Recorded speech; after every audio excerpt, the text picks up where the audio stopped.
Hello. So this is a video about the song, the hymn, Only Trust Him. But it's also could be a video about Ira Sankey. Now, why is that? Let me go back a little bit and tell you where I first remember hearing the song, Only Trust Him. So back in either 92, 93, or 94, I stopped by a pastor's school in Hammond, Indiana, and Curtis Hudson was preaching in a large stadium to, I think, like tens of thousands of people. But I wasn't able to go to that. I had met some friends there.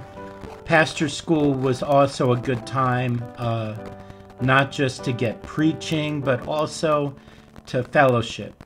But I was heading, I think, for New York City, and so some of my friends dropped me off at I think it was a bus, and they headed on to the stadium.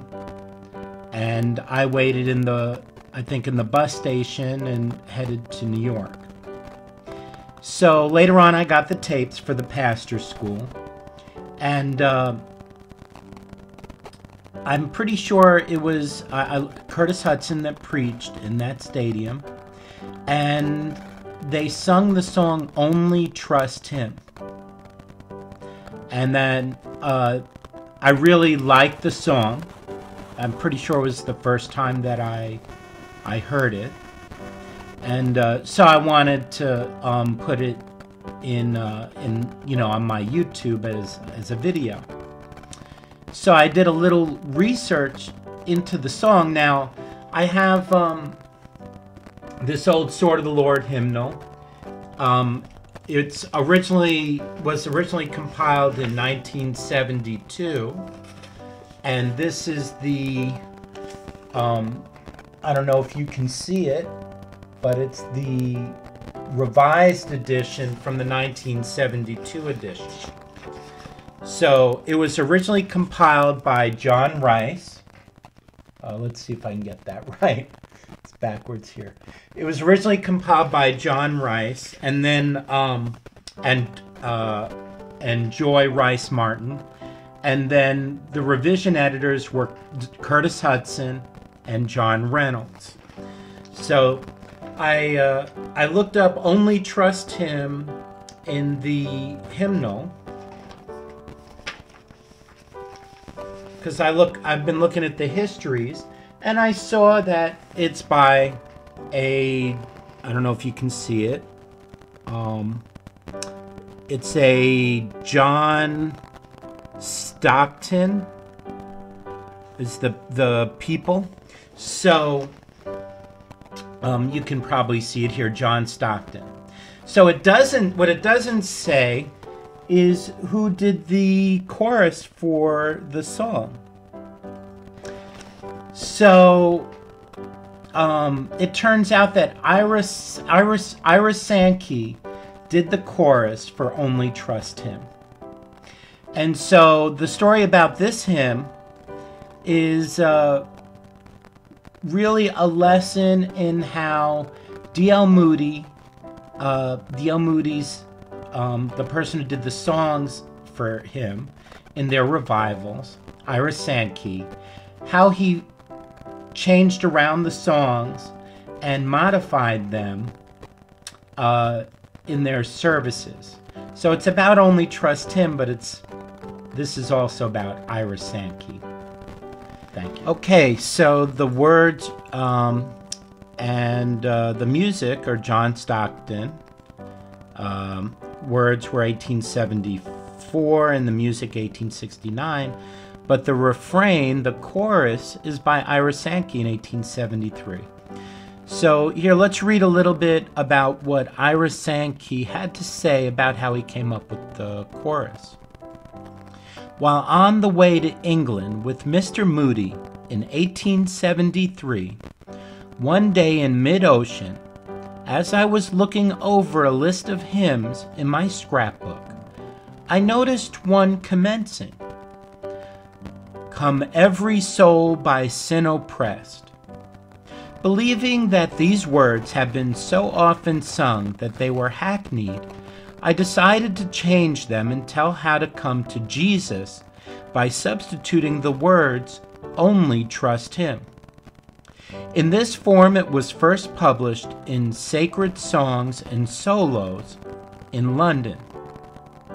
While holding meetings in Her Majesty's Theatre in Pall Mall, London, and singing this hymn, I thought I would change the chorus again and ask the people to sing, "I will trust Him."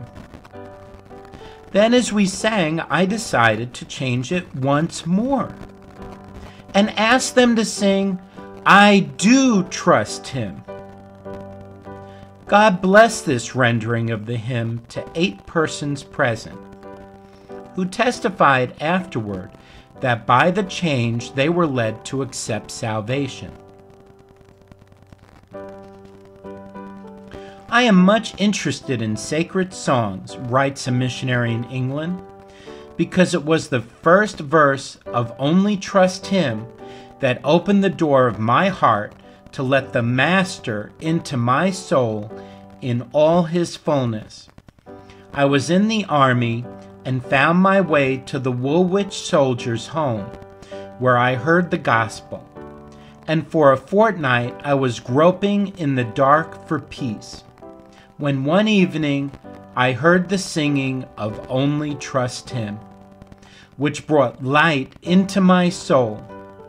I have ever since been happy, serving Him with my whole heart. I am now a missionary to my comrades." Sankey, pages 212 to 214. Okay, so you noticed he changed the chorus several times during his song leading. Here's an excerpt from the Wikipedia article about Ira Sankey. Now, notice, by the way, he worked with Moody. And also, I do believe that Spurgeon had an interest also in Moody's stuff. But okay, his first and most famous composition was the 90 and 9. Sankey and Moody were en route from Glasgow, Scotland to Edinburgh in May 1874, as they were to hold a 3-day campaign there. Okay, so that's 1874, and notice the chorus was written in 1873, so this is a year later. This was at the urgent request of the Ministerial Association. Prior to boarding the train, Sankey bought a weekly newspaper for a penny. He found nothing of interest but a sermon by Henry Ward Beecher and some advertisements. Then he found a little piece of poetry in a corner of one column that he liked, and he read it to Moody, but only received a polite reply. Sankey clipped the poem and tucked it in his pocket. At the noonday service of the second day of the special series, Moody preached on the Good Shepherd and asked Sankey if he had a final song. An inner voice prodded him, although there was no music to the poem, so he acquiesced.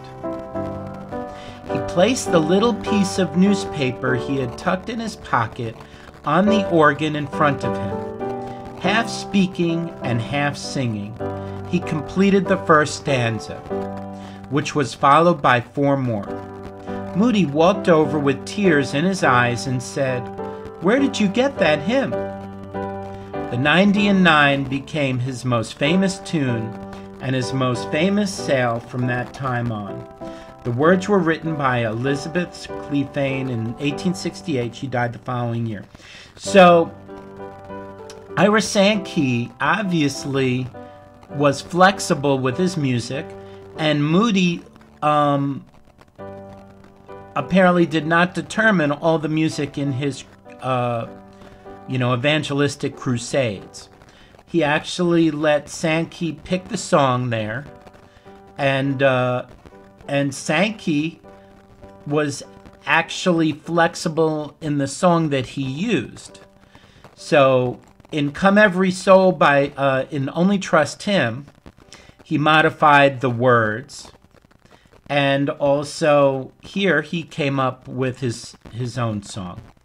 So I hope you enjoy this song, and that it's a blessing to you as much as it is for me.